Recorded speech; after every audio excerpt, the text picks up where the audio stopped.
Sanctions have never been more important than they have in the past 9 months. The world changed. The nature of sanctions is volumes are only going one way, and that's up. Then you're always going to be behind the curve. Banks get very nervous if they are bringing in nefarious actors. Not just capturing the bad actors, but there are second-order effects that happen.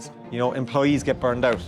Customers' accounts, they get frozen. What every bank still struggles with is there still is a lot of paper-based processes. Banks will employ a slew of analysts to review documents, to review information on the customer, and they've got to sift through so much information just to check the box, essentially a check the box regulatory exercise. And it's like a snake eating its own tail. Your existing team gets overburdened, they can't deal with the volume, then volumes go up, they can't deal with the new volume, people get burned out, they leave, there's a brain drain. The remaining team is now more overburdened, but volumes are still going up. At the end of the day, there's probably 10% of their activities that are the most important, that are your true areas of risk. It's about enabling those employees to capture that risk. The black swan event, thing that happens 1 in a million times, you want to capture that 1 in a million.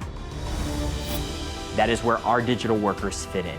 Digital workers enable your team to go on with business as usual, regardless of these events. An automated digital-first model, which actually allows our analysts to focus their attention on those activities that present the most risk to banks. There'll be another black swan event. What our digital workers allow our customers to plan regardless of the business cycle. They're able to plan for the next horizon.